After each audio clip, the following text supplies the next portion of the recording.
Hi everyone, today we're doing Real Housewives of Atlanta Season 4 Episode 2 review. We're going to start off with Nene. Nene's like, I'm tired of Atlanta right now, I'm tired of all these haters. So she goes to Miami and Candy and Cynthia go along with her. So they had them a nice little few days in Miami. And while they're there, some girls come up to them and talk about something, hey, it's Gay Pride Weekend. And they're like, no wonder it's a whole bunch of girls there, because Candy had already said, show was like a lot of girls around here, so they stayed and had them a good old time.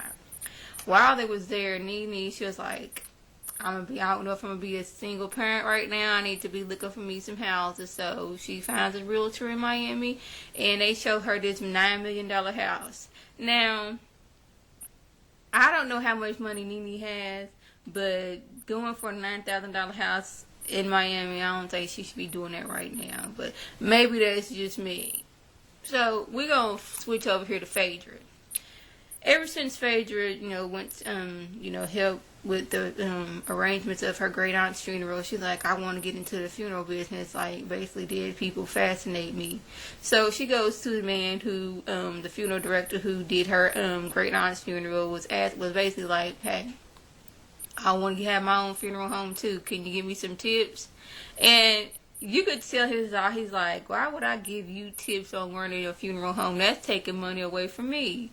So he did show her some caskets and all that stuff, and she was like, oh, this is like a little cheap casket. That's just I'll give it to you for free if you ain't got that much money for a funeral kind of casket. And she's looking around and she's asking questions, and he was like, well, when you're in the funeral home, you gotta make people feel comfortable. And she's like, oh, I can do that. And he was like, you gotta pull that skirt down. So she done pulled out her a prayer napkin thing and put it over her skirt. And she was like, well, I always carry this in case I'm in church and some lustful eyes is looking for me.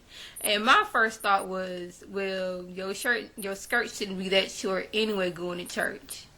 Was anybody else feeling that way, or was that just me?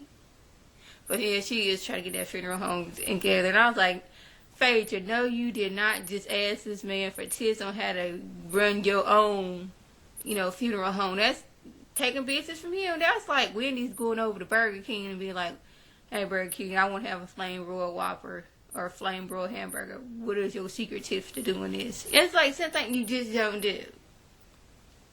So we're going to move over to...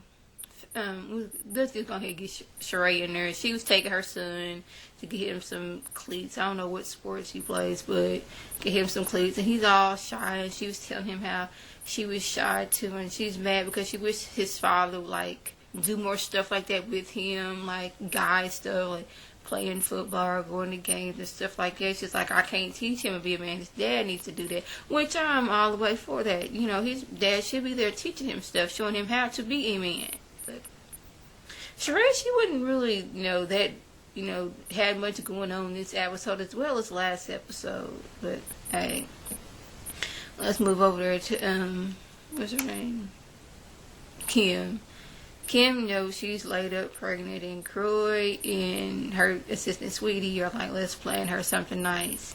And was it just me, or did Sweetie look like she had too much blush on her? I'm not a makeup person at all, but Sweetie's makeup, her blush looked like it was too much. If something about her makeup wasn't right, and if y'all figure out what it is, please put it in a comment below, because I need to know that. So, it's like, Croy was like, I'm going to take her out to dinner and everything, and, it's just going to be two of us, and while, we out eating, you bring all her friends in, we're going to have us a good old time. So, she's like, okay.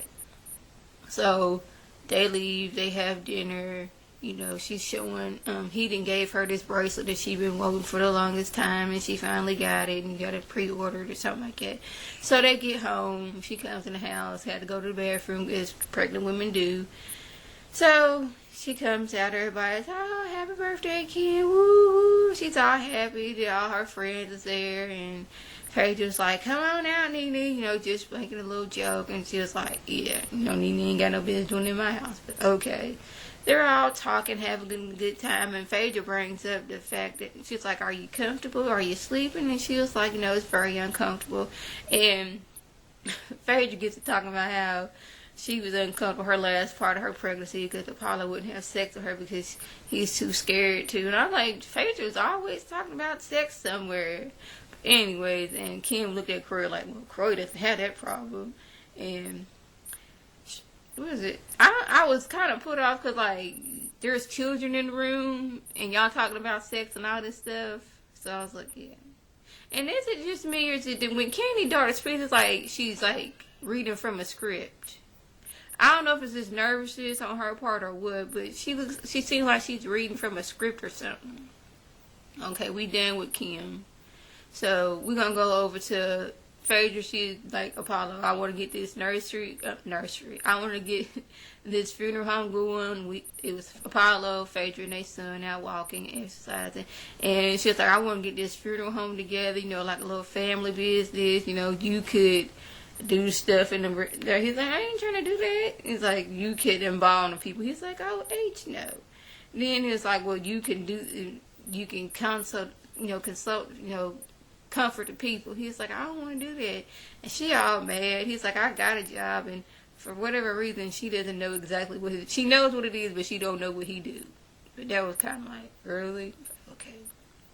That was basically the gist of the episode. You know, Nene, Candy, and Cynthia go to Atlanta. Not Atlanta. They go to Miami. Sheree with her son. Kim pregnant, getting a little baby shower. So it wasn't too much, but that was about it. If I left anything out, by me, do a comment. If you're doing videos, do a video response. And I want to thank all my subscribers and the people who watch my videos. And like always, I want you to thumbs up, comment, subscribe, and tell a friend. This is Lady T signing off. Have a good one.